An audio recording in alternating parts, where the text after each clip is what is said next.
And good morning, good afternoon, good evening, wherever you may be. This is Love Be Afrobeat Music Talk Radio, your number one African Caribbean online radio. Today is Saturday, and looking out there, it's not pretty. We are in Toronto, Ontario, Canada. Very beautiful weather, but I get so scared getting out there because if you're not appropriately dressed, you know what can happen to you. You come back, nobody will tell you to go back in and dress appropriately. And having said that, we are tiptoeing towards the end of the year. And today we are going to be having a conversation to cap some of the topics that we covered over the year. And before we go on, I would like to also put on the record that as a Ghanaian and as an African, I'm so happy to announce or even to let you know that a major public square in Toronto, that is in Canada, has been renamed. And then the name that has been suggested, well, that has been adopted by the City Council in Toronto is Sankofa Square.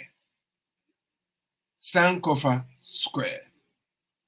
And if you don't know anything about Sankofa, Sankofa is a Ghanaian word that means if you go back to pick it up, if you forget, I'm just going to literally explain it or just briefly give you an idea as to what Sankofa is all about. Sankofa means if you forget and you go back to pick it up, whatever it is, it's not a taboo. You go back to pick it up and you journey on. So in essence, and to my understanding, when this name was adopted, it had to go through so many different hoops. And once the conclusion came about, the Black councillors in the city of Toronto were able to put the agenda out there, and the city accepted it. So Dundas Square, that is Dundas Square in Toronto, which is a very major spot for events, has been named Sankofa Square. It's a very huge achievement for our community in Canada. And notwithstanding that too, this week, the government of Canada accepted some recommendations and they are going to implement it as early as next year. The fact that the word visible minorities have been used in the employment sector when it comes to the federal government, going to work for the federal government, and if you have to fill out some forms out there was a category there for visible minorities, indigenous people, and others. So Blacks were put in the same category as visible minorities. But under this cloak were so many areas where discrimination came in. Hiring practices. Because if I'm a manager and I've been given this on a silver platter, then it means I can hire anybody within that kind of category, visible minority. So Blacks, Asians, what have you, all form the visible minority kind of area there. And at the end of the year, folks, at the end of the year, from now on, what is going to happen, folks, is that if you are head of a government department, you may have to account for how many Blacks that you have hired. Because you're not going to have the luxury of saying that, well, I hired X amount of visible minorities. that was an escape route to discriminate. We don't have to lose sight of that fact that blacks have been discriminated against where employment equity is concerned or comes into the picture in Canada.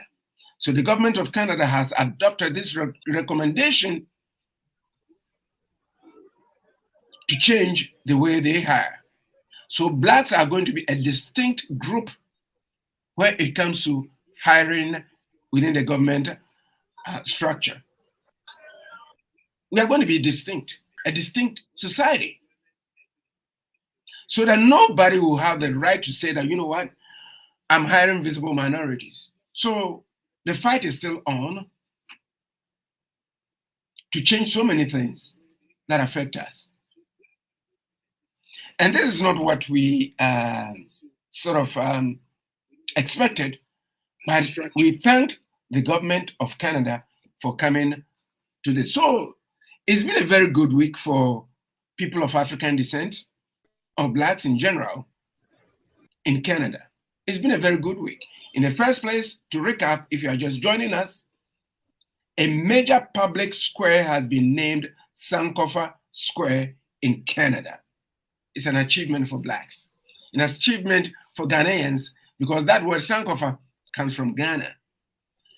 And formerly, the street was named Dundas Street, very popular street in Toronto. And Dundas, Mr. Dundas, was a slave owner. Oh, he had something to do with slavery. So having said that, folks, the name has been changed from Dundas Square to Sankofa Square. I'm so proud to be a person of African descent right now. We're making inroads and people are, our agendas are being heard right now. And that is great. And today we are going to recap some of the programs that we covered during the course of the year. And to discuss it with me is none other than a staple of the program Today's Africa, Mr. John Benjamin Daniels. He's in Kumasi in Ghana, and he joins us right now. Mr. Daniels, good morning or good afternoon. Well, Mr. Daniels is frozen, even though he's in a very warm country. He's frozen, and we'll get him back to continue with us with respect to the program that we have today. On my side of the whole coin, one of the programs that we covered that caught my eye was a program with Dr. Pam, Reverend Pam. And it was about finding solutions to the brain drain towards the development of Africa. Yeah, brain drain towards the development of Africa. It was a topic that I personally enjoyed during that time. It was a very good program. The presentation was all round. We had our sister Cynthia Chirinda continuing. I hope, hey, Sister Cynthia, I hope you and Dr. Mpino, you are doing great. We hope the family is settling. We are here whenever you are. We know that, you know what, God is on your side and he's going to, you know what, help you to settle in your new country. It's a shout out to you. And this is also a shout out to the host of the show, Dr. Lamin Jallo, who has a family emergency and he is not here with us today. Mr. Daniels has joined us. Mr. Daniels, good morning and good afternoon. Yeah, it's my name. It's my... Yes, we can hear you. Good morning and good afternoon.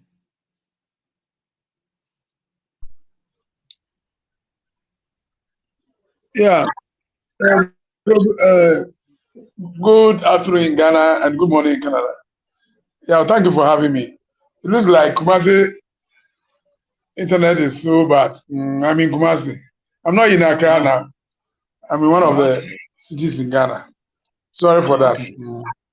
That's all right. It's technology. You cannot play with technology where you need it. Sometimes it works, sometimes it doesn't. So we just have to acknowledge the fact that whatever happens, we'll go through it. Go, no, go ahead, please. What's on your mind when it comes to the topics? Some of the topics that we covered over the course of the year,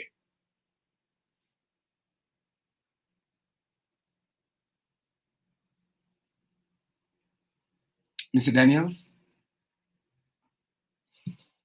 Yes, we know he's having the problem. Well, we'll get to it when we can face to face with the problem that he is trying to resolve.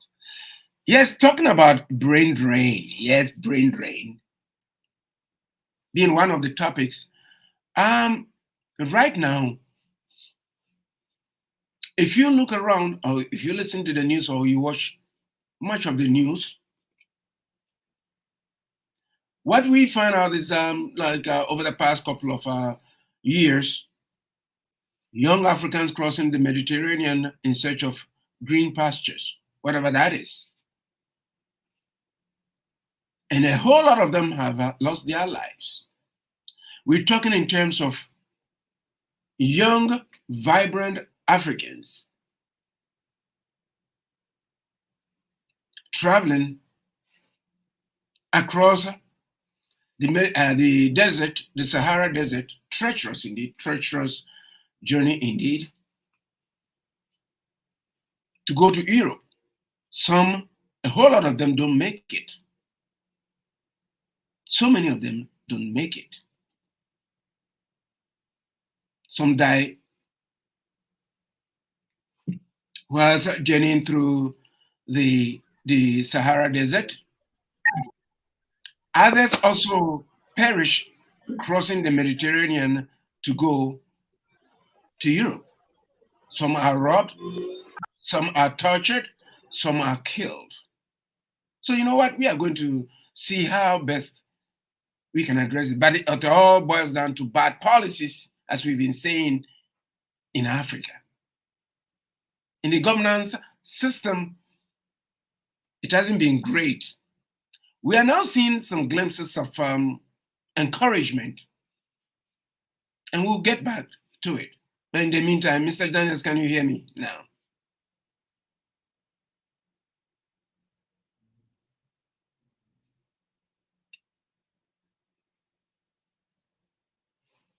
I know it's going to be a long day, but we'll get to it.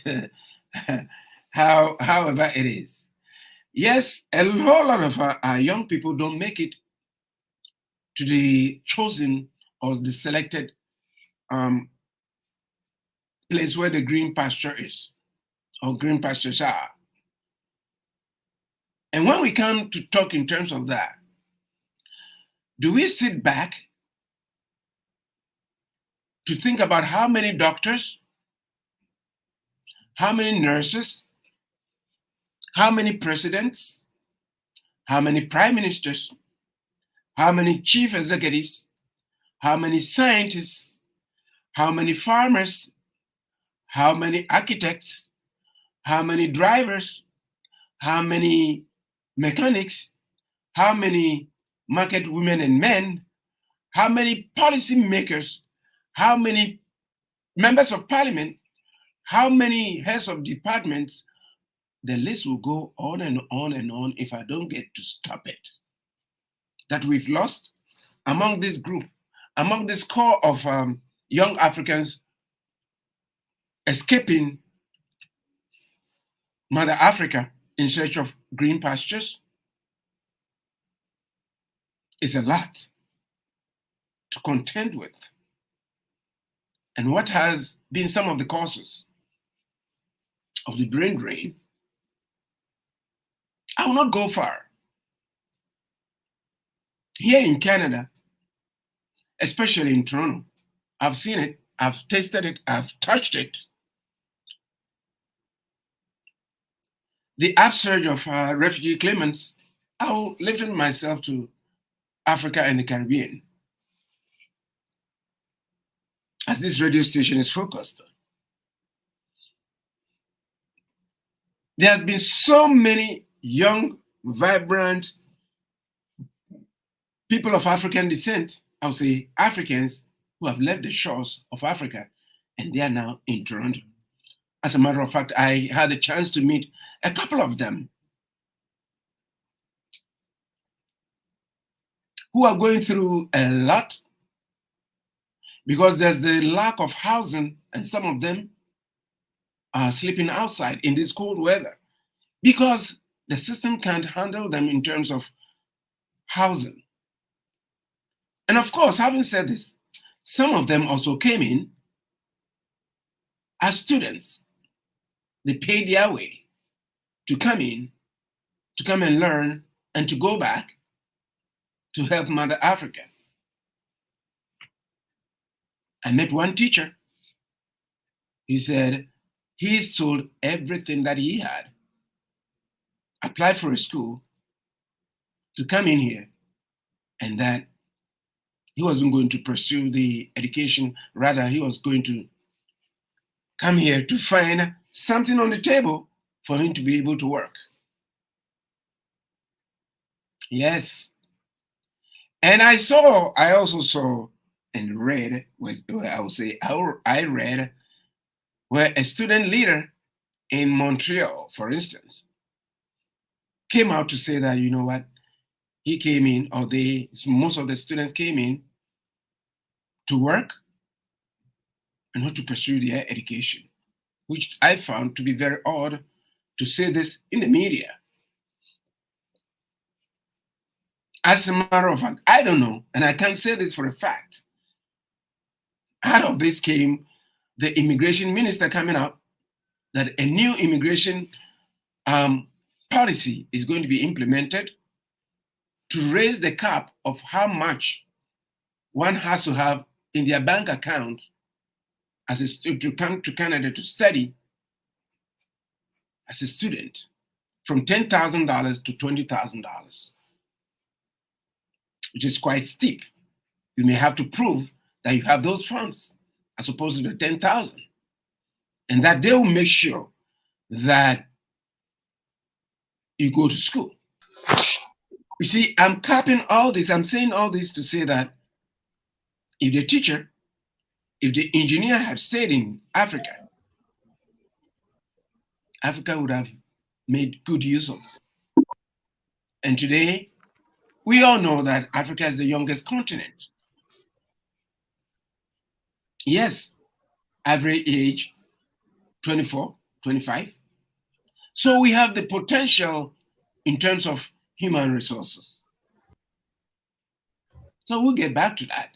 So I would like to also give a formal welcome to Mr. Daniels, who is struggling with technology, but he's in Accra, he's in Kumasi in Ghana.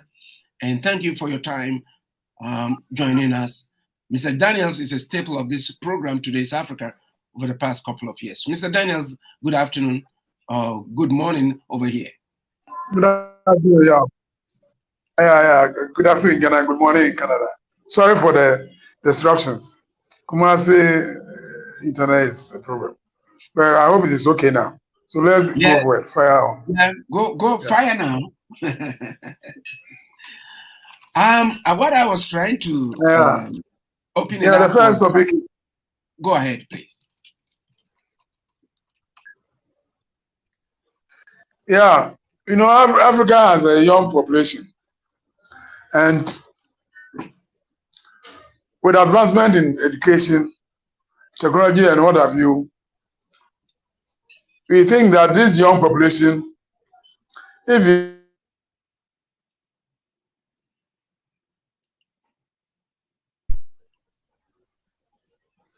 with this young population, if it's utilized well, will prepare Africa for Africa's emancipation and progress in the future.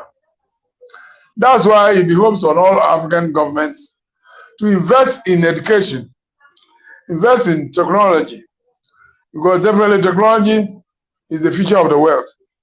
And with this army of youths At the last count, I think we had about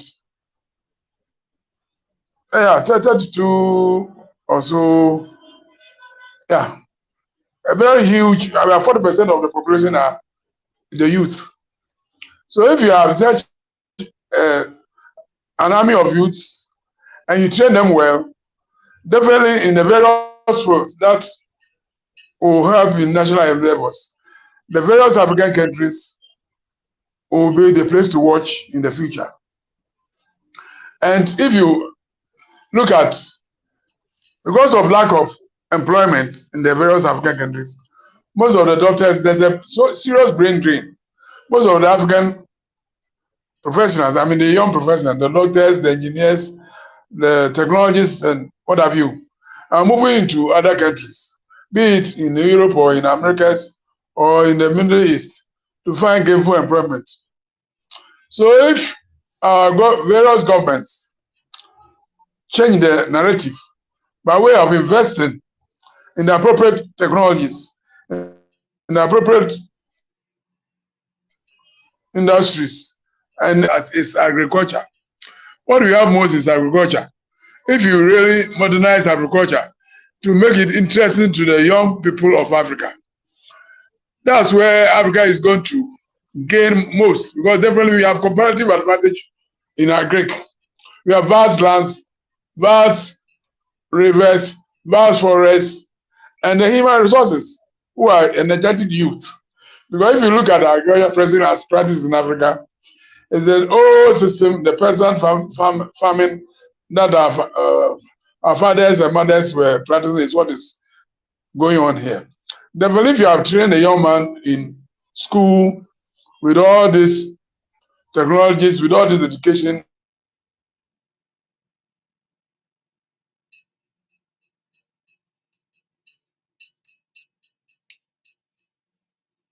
Yeah, definitely. I agree with you.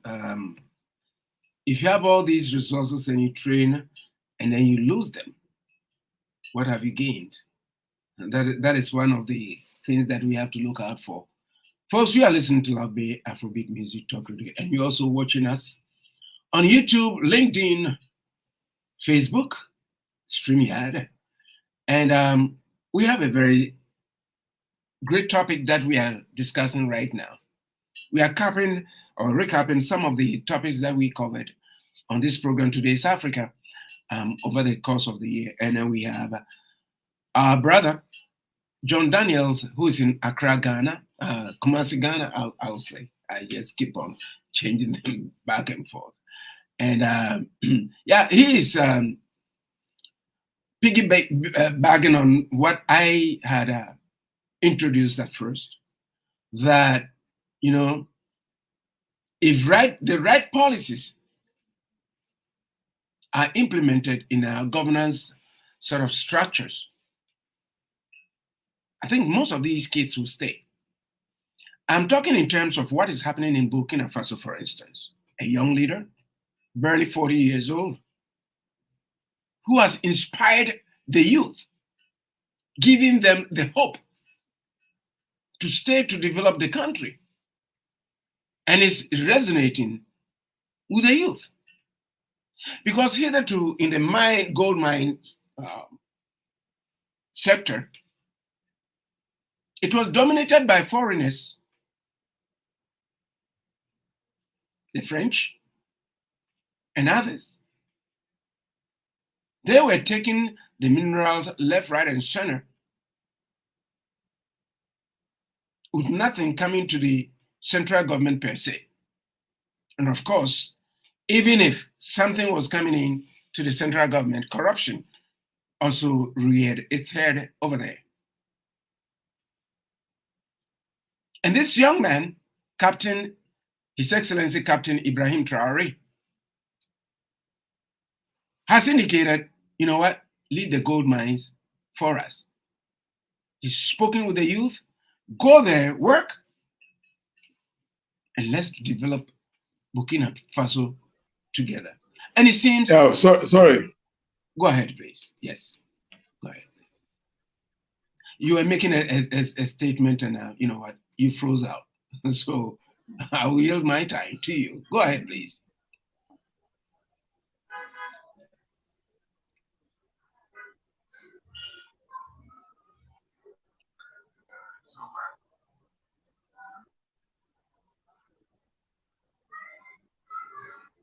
Yes, we are still trying to get Mr. Daniels. But all the same, folks, you are watching and listening to us. Love Me Afrobeat Music Talk Radio, your number one African Caribbean online radio. We are in Toronto, Ontario, Canada. And joining me to recap some of the topics that we covered on this program today is Africa. It's Mr. John Benjamin Daniels, and he's having some internet problems in Ghana. He always joins us. He's a staple of this program. And having said that, well, let's continue with the topic. You know, if great policies were put in place, most of these young guys, young boys and girls and young adults or the youth wouldn't leave Africa. There's got to be some semblance of seriousness in Africa in our governance system or structures. It doesn't take a magic wand to look at problems and solving them. Of course, when politicians are going into politics, they promise heaven and hell. Kissing babies, vote for me when I get there, I'll make sure they use everybody. It's okay. I'll take care of you. Sometimes we may blame them, other times we may not. Sometimes we may also look at the vestiges of colonialism that sometimes blocks what they want to do as politicians. Sometimes I'm just cutting them a little bit of a flack here, But then we cannot sometimes sit back and continue to complain and complain and complain and complain. We know the problems. Putting great policies in place is the way to go. You may not want to lose a lot of or a chunk of our youth. The youth are our future in Africa. So we have to put certain things in place. I'm talking in terms of Captain Ibrahim Traore, a young man. He's inspired. It reminds me of when the late president of Ghana, Jerry John Rawlings, was in power when he came to power. The youth understood what he was all about. But if you have the youth on your corner, if they understand what you want to do and they sort of flock around you, I think you'll be in a better place. Because when the ex-president Rawlings came into power and the youth sort of understood what he was trying to do, in his first year or a couple of years, well, everything was hunky-dory.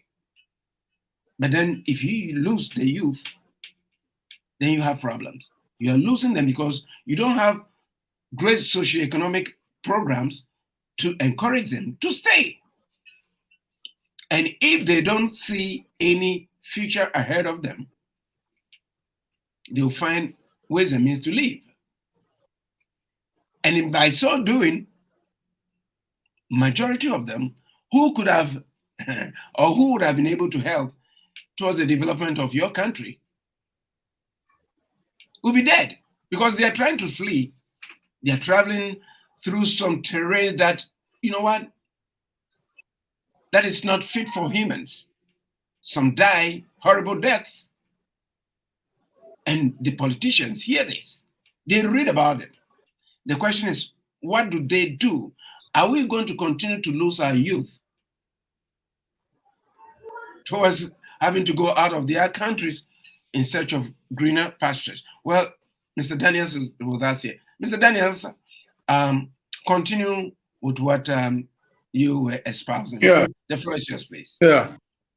Yeah, sorry for the disruptions, internet, That's technology. okay. That's all right. Yeah, Go ahead. what I'm saying is that Africa has a large population of youths. So the future of Africa is the youth.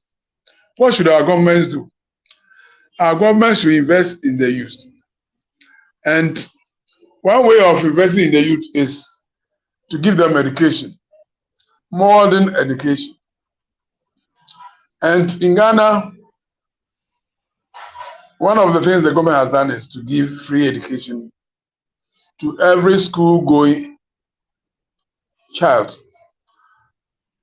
from the primary to the secondary school, senior high school, so that at least every child will get secondary education. And if all African countries will replicate this and make sure that at least every African child of school going age get the basic education and the secondary education to prepare them to enter into the various fields. I mean, if the person is academically bright, he can continue to Polytechnic, university, and what have you. But after acquiring the secondary education, they can branch into all the other trades, being dressmaking, carpentry, welding, and what have you, or into agriculture. And I emphasize that because African countries have large tract of lands interspersed with rivers, which is conducive to farming, we have to train the youth in modern agriculture, I mean technology, agriculture, so that they'll be enticed to go back to the land and produce the food. Because most of the African, if you look at their budgets, food inflation, that is killing them. I mean, killing their economies. In Ghana, in 20,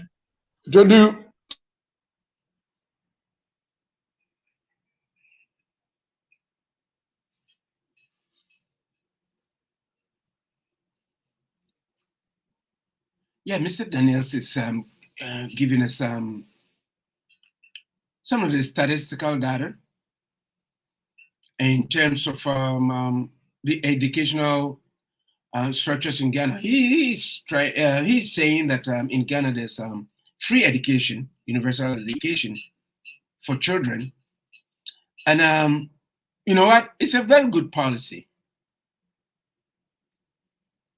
There's no doubt about it that it is a very good policy that the government has brought, because it opens up the wherewithal for young people to study something, to understand. I mean, if you cannot read and write, that's a problem. Africa has got an abundance of young people who are ready and eager to learn. They do it. As a matter of fact, a lot of high-tech companies go to Africa to brain drain them, bring them over, or offer them employment, working for them. There's nothing wrong with it. Some of them promise them to bring them out of Africa and come and work for them and with them. There's nothing wrong with it. There's nothing absolutely wrong with it. But the fact of the matter is, if the right policies had been, structured, I think all will be well. They would like to stay home. They would like to stay home. But if, economically speaking, you've gone through everything, you've gone to school, you've earned your degree, you've earned whatever not only in school, whatever trade or skill that you have, and you've acquired that, you've reached that kind of pinnacle, then you should be able to function. When I say function, well, to put food on the table for your family, shelter for you. But if you are not getting that, you may have to get out. And these are some of the problems that needs to be solved. It's not that the politicians don't see them going to die. I don't think they support depopulation of the youth in their countries. I don't think so. But what is lacking is the proper policies which may be able to um, help these young people to stay. A lot of them have entrepreneurial skills, but even if you have it and you don't have the capital to start it, what do? Few of them are able to go through because it's who you know that will lead you to that promised land in getting what you need to start your little business. In most African countries, folks, to start a business, you don't need $10,000, $15,000, $20,000, $100,000.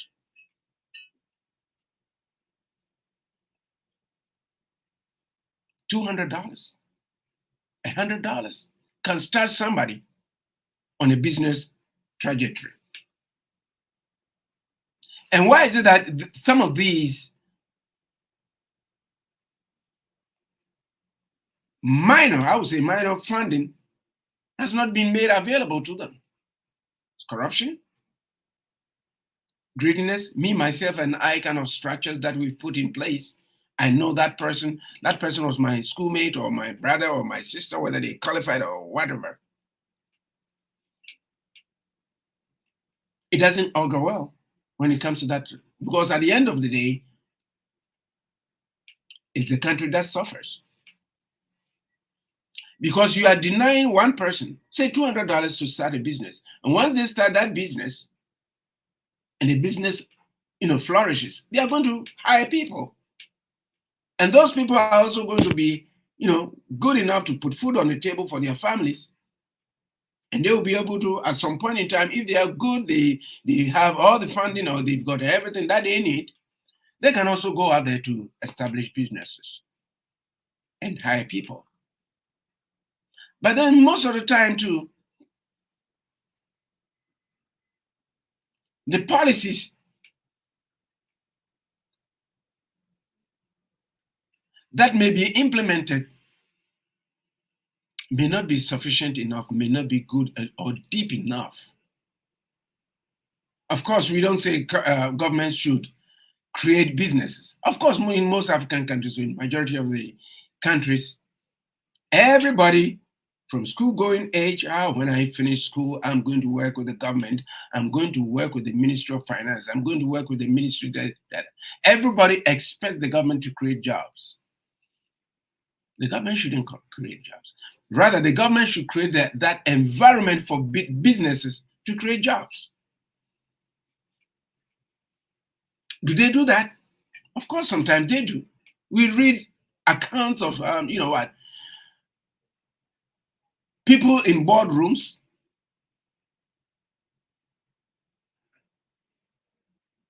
implementing policies. Coming up with policies to govern some of the organizations that they are board members of. And you know what? They recommend stuff and they go around and you know what?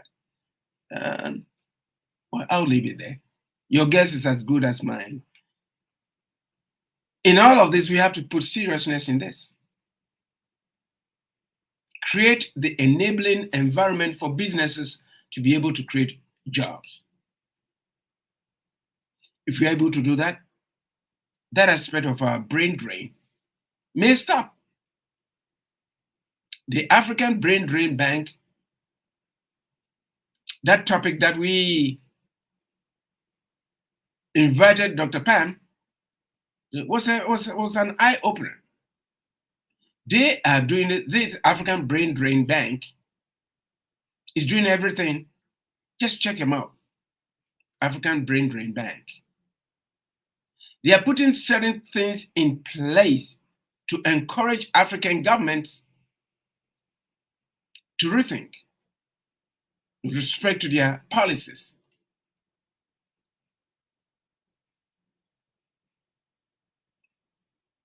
And if this is done properly, our youth will stay home. If they stay home, is to the benefit of Mother Africa. Because you see, at the end of the day, what I will say, and what one of my best musicians of all time, Mr. Pat Thomas in Ghana, said, he wrote a song. And he says, working for oneself is never slavery. If you work for yourself, it's never slavery, because at the end of the day, you are working for yourself. You don't expect anybody to work for you. If they work for you, you have to pay them. But create that enabling environment, and once you work morning, afternoon, noon, whatever, what have you, it's your own business. It's your company that you're working for. So if you work for yourself, it's never slavery. If we are able to put certain policies in place and encourage the youth to stay in Africa, I think we'll be better off. If you are listening to us on Love Be Afrobeat Music Talk Radio, well, you can join us every Saturday at 11 a.m. Eastern Standard Time. You can join us on Love Bay Radio. And if you are joining us on YouTube, LinkedIn, Facebook, you're welcome if this is your first time joining us. We are here every Saturday with a panel. Well, it's getting to Christmas, so everybody's kind of, getting things together to celebrate this big occasion, as I will put it. Africa has suffered enough. But right now, I think, looking at things from where I sit, I think things are looking better, because we are getting to understand what is best for us. With the development of social media, we are able to go out there, read, give our opinions, because politicians listen. They watch. They are like us. Like Father Kosa, who's also a staple of this program, said, our leaders are elected from among us. So we know them. We sit down, we talk to them. We discuss issues with them. They listen. The question is, do they listen enough to be able to make a difference in the lives of young people who are leaving Africa in droves in search of greener pastures? If the right policies are there, we'll have our own greener pastures wherever we are in Africa. We can cultivate that. We can develop the greener pastures there, after a lot of people have done it. But all that I'm saying is that governments must have to do better by creating the enabling environment, because you cannot absorb the number of young people out there. Mr. Daniels was talking in terms of the free educational system in Ghana and stuff like that. Yes, they are churning out a lot of students. The question is, are there enough jobs for them? This is where governments should create the enabling environment for businesses to create jobs, to absorb all these young people. And if they don't get it, if they are not able to find meaningful jobs to better themselves, so many attendant problems also creep in. If you walk the streets, wherever you are, you've got all the qualifications.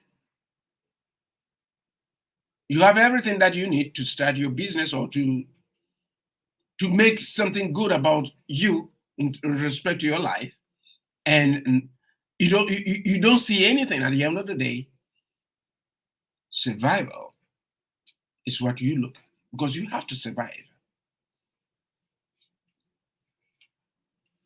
If you are watching us on YouTube, look down there and subscribe to this channel. If you're on Facebook, on any other platform that you are watching us, like the page and join us every Saturday at 11 a.m. Eastern Standard Time. And this Love Be Afrobeat Music Talk Radio, your number one African Caribbean online radio. We have great programs. Check us out. We have apps on Google Play and Apple Store. Download the apps because we focus on Africa, the Caribbean, and the diaspora, where our history, our geography, our culture, our traditions, our customs are presented to you. There's a lot more to work to explain. I will use the word explain Africa to the rest of the world because a lot of the times people don't understand Africa. People don't understand what Africa is all about. Africa is the continent of the future. That's why a lot of countries are flocking to Africa. Now, today, the youth of Africa are saying enough is enough. I'm not a supporter of coup d'etats. No, not at all. And when it comes to democracy, it depends on what democracy means. Democracy means different things to different people. When it favors people, yeah, democracy.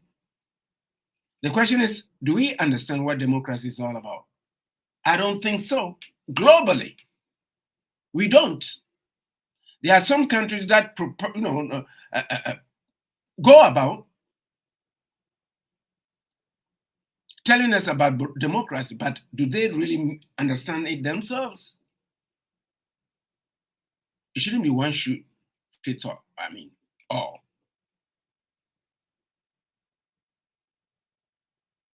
If we want to move the African or the Black agenda, we have to cultivate a system or an idea which will help us into the next century. Because you know what? I haven't given up on our systems. We need to sit back, have a conversation or conversations, or develop conversations, or come up with some areas where we can improve. We shouldn't look down on us. Every race they may have gone through a lot. When talking in terms of slave trade wasn't only in Africa. Slavery was also in Europe, in so many different places. But when it comes to the topic about slave trade, the focus is on Africa, of course. We bore the brunt of it. We continue to do so. But I haven't given up on Africa or people of African descent because right now we are in a better position to determine our future. The future is bright for Africa and people of African descent. There's no doubt about it. I'm very, very optimistic about that. But the optimism should also go hand in hand with the best of governance structures. If we have the right policies, create the right enabling environment, the future is going to be brighter than we think in Africa. I indicated I don't like coup d'etat, military coup. I don't like it. But if nobody can speak for you and with you, what can you do? We are not saying there are not patriots in Africa. There are a lot of patriots. They will die for the country. Dying for the country is one thing. Preparing to die the country is another thing. To die for the country is another thing. Sitting down, preparing, and looking over your shoulder to see that people who are supposed to be in the structure to determine the future of their country are not doing so. They are using the country's resources to enrich themselves. So what do? The best way forward is to leave, to find greener pastures. And that is what is killing Africa right now. Young people are dying in the Mediterranean Sea, Sahara Desert, trying to reach the so-called streets of gold, milk, honey, euros, dollars. And when they get there, it's never like that. You have to work hard. And these same people would have been able to work very hard in their countries if the enabling environment was so conducive to and for them. Africa, we have to sit up. We have to let the politicians know that we are ready to battle to develop the continent. It's a tough war. It's a war that has got to be fought and won. And we can do it. There's no doubt about it. And you are listening to Love Bay Afrobeat Music Talk Radio. You are also watching us on LinkedIn, Facebook, YouTube, StreamYard.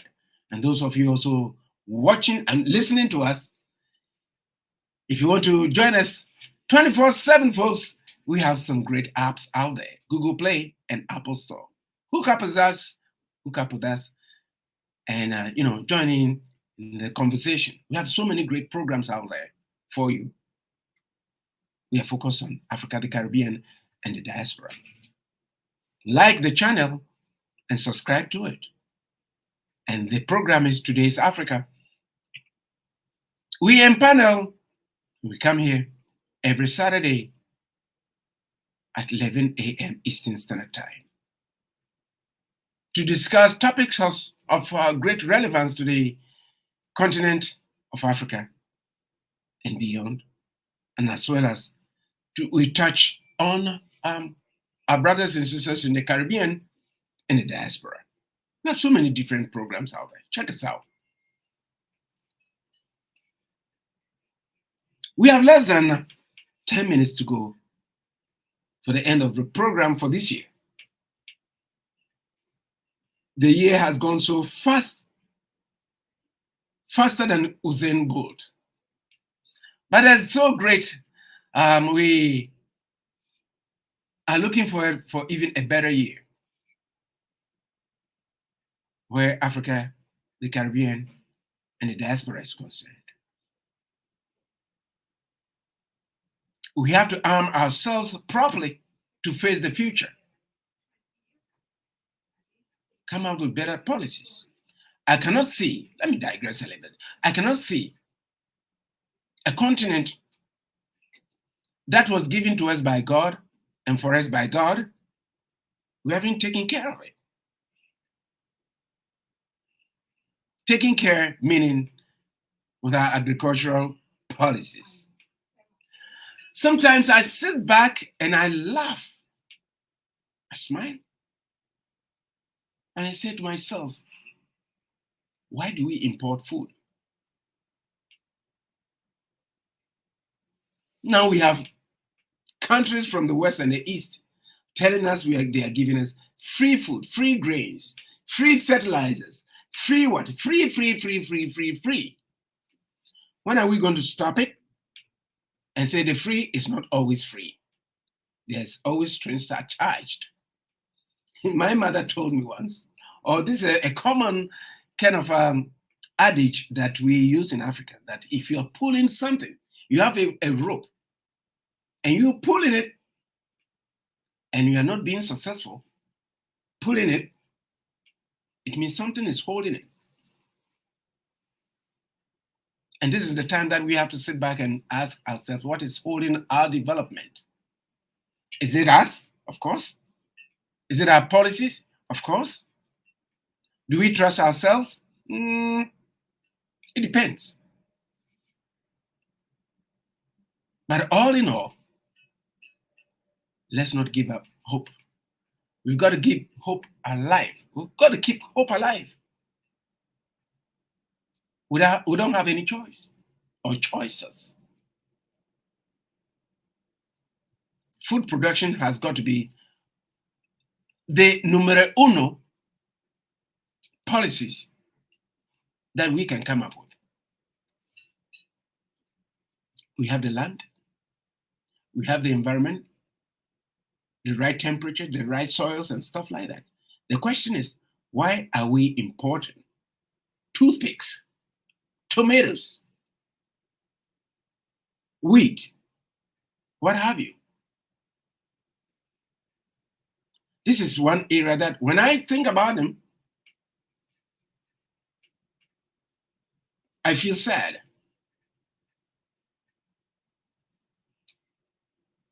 These kinds of policies, that doesn't help Africa, doesn't help us at all. There was also, that's brief, there was also a topic about Africa and the world bodies, the United Nations and the others. Are we benefiting from that? Why is Africa not at the United Nations Security Council, a continent of about 1.2 billion? African leaders, we have to develop the African Union to solve our problems. $1.2 billion, we don't have no say. In September, 54, 55, 50, whatever number of our heads of states troop down to the United Nations, come and give speeches and go back. And what do we gain from it? Nothing, zilch, nada, nothing.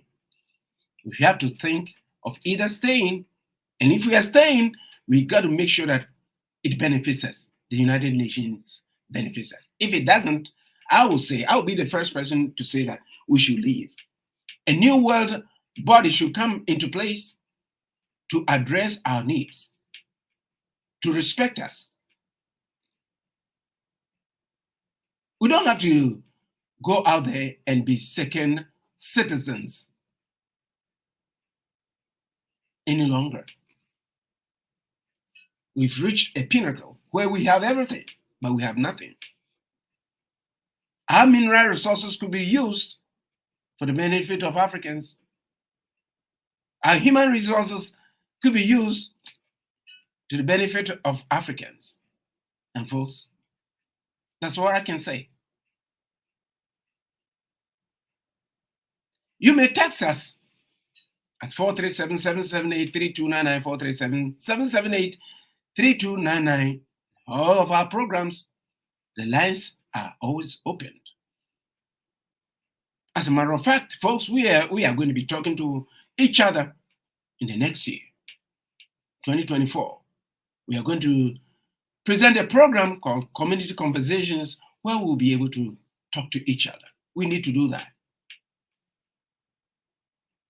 And this being the last program of the year for Today's Africa, I would like to take this opportunity to thank all our panel members, Dr. Jallo, Dr. Mpindu, Cynthia Chirinda, Sister Cynthia, love you, John Benjamin Daniels, Mr. Osuji, Dr. Jumbe, every one of you out there.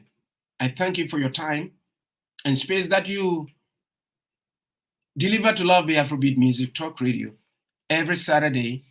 We thank you. And on behalf of myself, the management and staff at Love the Afrobeat Music Talk Radio, we are saying have a very wonderful, Merry Christmas, Happy Holidays. Take care of yourselves and each other. Remember, if you drink, don't drive. If you drive, don't drink. And better be late than the late Mr. X or Mrs. X.